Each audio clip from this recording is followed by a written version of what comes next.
Olá, meus amores e minhas amoras, tudo bem com vocês? Sejam bem-vindos a mais uma aula de Biologia Animal.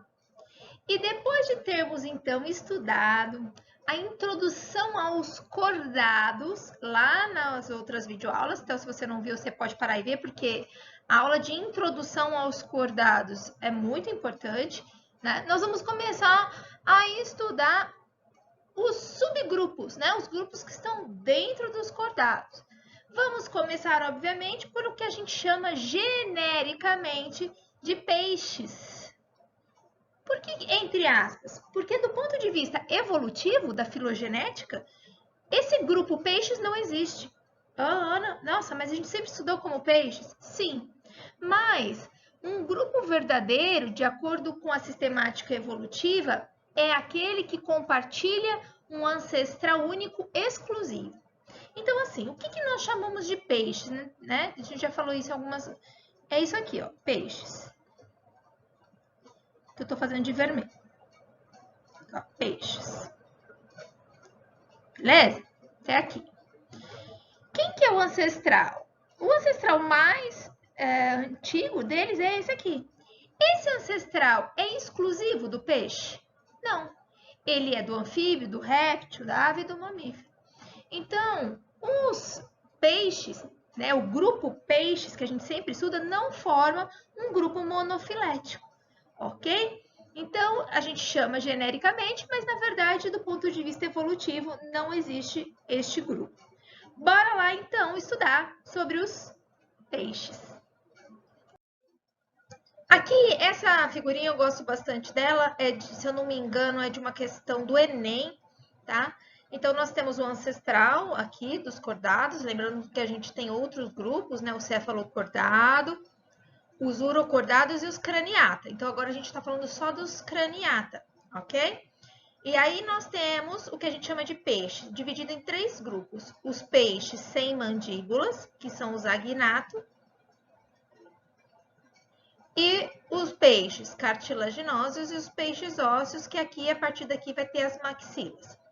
Bom? Então, vamos lá.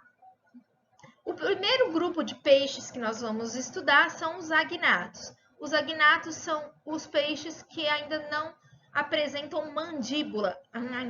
Esse abrir e fechar da boca, ok?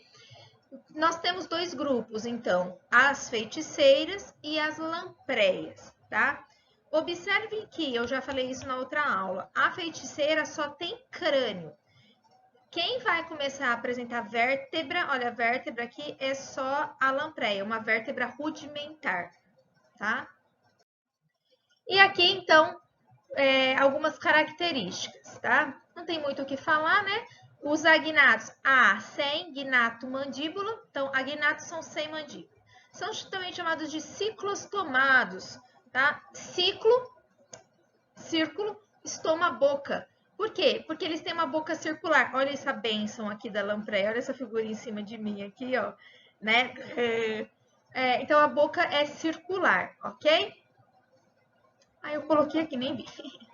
Então, a partir desse momento, né, a partir dos agnatos, a alimentação deles é desvinculada da filtração da água.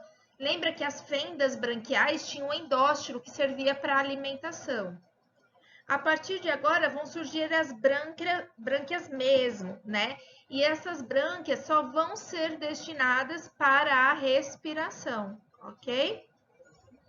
Então, essas brânquias não apresentam mais a função de alimentação lá com o endóstilo, ok? Portanto, a região das fendas faringianas está apenas relacionada com a respiração, não mais participando da alimentação. Então, aqui a título de curiosidade, né? Essa é a feiticeira, uma deusa, uma louca, uma feiticeira. Vocês lembram dessa música? Não, não é da época de vocês, né? Da minha época. Então, elas podem atingir até 1 metro de comprimento grande, né? São marinhas e são carnívoras, tá? Então, ou seja, se alimentam de carne, vermes, pequenos peixes e assim por diante. E nós temos a lampreia, que também pode medir até 1 metro de comprimento, e elas são ectoparasitas. O que é isso? Elas pegam esses dentes lindos dela, né, e elas se enfincam nos golfinhos, em peixes maiores e se alimentam dele, vivem às custas dele. É ecto porque elas ficam fora, não ficam dentro, ok? Nós temos marinhas e de água doce e, como eu falei, as lampreias têm vértebras rudimentares. Esses são os agnatos ou ciclostomatos. E a partir de agora, a gente vai estudar os gnatostomados, ou seja, o surgimento na mandíbula, ou maxilas, beleza? Além das maxilas, temos o surgimento das nadadeiras pares. Eu vou explicar isso para vocês. Só tomam cuidado, gnatostomados são todos esses peixes que não são agnatos, mais anfíbio, mais réptil, mais ave e mais mamífero, tá bom? Todos nós enquanto mamíferos, somos gnatostomados.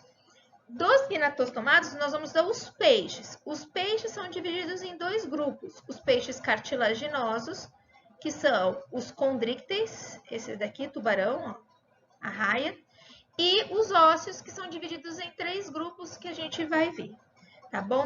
Na próxima videoaula. Vamos estudar, então, essa importante aquisição evolutiva aí. Por que a presença dessa maxila foi tão importante, tá? Para o sucesso evolutivo aí desses animais, desses cordados. Vejam só aqui, né? Então, vamos explicar a importância do surgimento das maxilas. Esse aqui é um desenho representativo dos peixes agnatos, ou seja, que não tem mandíbula. Então, tem um crânio aqui cartilaginoso, tá? E nós temos as fendas branquiais, olha, em cinza, e elas sendo envoltas por que a gente chama de arcos branquiais. Esses arcos branquiais são cartilaginosos e eles dão estrutura para as fendas, ok? Para esse aparato respiratório. E aí, alguns arcos branquiais, eles sofrem um deslocamento, né? Eles vão para a parte anterior do animal, né? E eles modificam-se para formar as mandíbulas. E quando esses arcos branquiais vão para frente e para formar a mandíbula, então eu chamo de gnatostomado. Os primeiros gnatostomados, que são chamados de placodermos, que são extintos atualmente, né, eles não tinham dentes, tá? E aí depois surgem os dentes com os peixes ósseos e cartilaginosos. Então aqui vocês veem já uma mandíbula mais derivada, né, mais complexa, tá? Mais robusta, como coloca aqui, né? E com dentes. Qual que é a diferença desse animal que não tem a mandíbula para esses animais que começaram a apresentar a mandíbula? A mandíbula, as maxilas, elas permitiram que esses animais tivessem uma exploração maior de alimento. Então, eles começaram a rasgar a alga, a comer animais maiores, porque eles tinham esse movimento de abrir e fechar a boca. Então, eles se tornaram predadores. Como eles se tornaram predadores mais eficientes, vamos dizer, não que eles não podiam ser predadores, mas esses predadores, com a abertura e fechamento da boca, com as maxilas, eles se tornaram predadores mais eficientes. Sendo predadores mais eficientes, eles se alimentam melhor. Se eles se alimentam melhor, eles vão se reproduzir mais. Então, eles vão ter um maior sucesso evolutivo do que aquele que não tem as maxilas, tá? Então, as maxilas, então, possibilitaram aos peixes primitivos arrancar com eficiência grandes pedaços de algas e de animais, tornando disponível para si uma nova fonte de alimento. Tá bom? Então, essa é a grande importância. Mas, para o sucesso evolutivo desse grupo, não surgiram só as maxilas, surgiram as nadadeiras pares. Nossa, Ana, o que são essas nadadeiras pares? As nadadeiras pares são essas peitorais que ficam assim na lateral, né, perto das brânquias do peixe, tá? Então eu chamo de peitorais ou torácicas. E embaixo, ou mais deslocada, pode ser mais deslocada para trás aqui também, tá? Nós temos as pélvicas. Pares por quê? Porque nós temos uma ao lado da outra, tá? Observem que a anal, ela só tem uma, tá? A dorsal, uma, ok? Caudal, uma. Então, essas são nadadeiras ímpares. Então, as peitorais e as pélvicas peitorais e as pélvicas mais deslocadas para baixo, elas são nadadeiras pares. Qual que foi a importância disso? Permite uma maior movimentação do animal, uma movimentação mais eficiente. Então, eles conseguiram se deslocar de maneira mais eficiente na água. Deslocando mais eficiente, você se alimenta melhor, você foge dos predadores, né? Então, isso você tende a ter um maior sucesso evolutivo. Paralelamente a isso, surgiu também a nadadeira caudal, tá? Aí aumenta a área da cauda, que é típica dos cordados, né? E uma maior eficiência na propulsão do corpo. Então, o que a gente pode concluir? Que as maxilas e as nadadeiras pares e caudais possibilitaram uma maior diversidade no modo de vida e comportamento. E isso facilitou o sucesso deles, ok? E é tão doido que as nadadeiras peitorais, elas são homólogas. O que é isso? Elas têm a mesma origem dos nossos braços anteriores. E as pélvicas, que são mais deslocadas para trás, né? Elas têm a mesma origem, ou seja, elas são homólogas, mesma origem evolutiva das pernas, tá? Então, as nadadeiras pares, elas persistiram nos demais vertebrados, porque essas nadadeiras originaram os membros anteriores e posteriores. Leiam aqui, ó.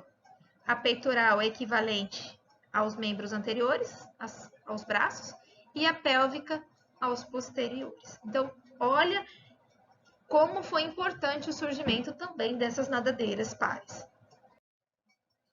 Uma coisa, assim, que às vezes, isso é tão meio óbvio, mas que a gente passa desapercebido, né? A narina do peixe não serve para respirar. Nosso nariz serve para respirar.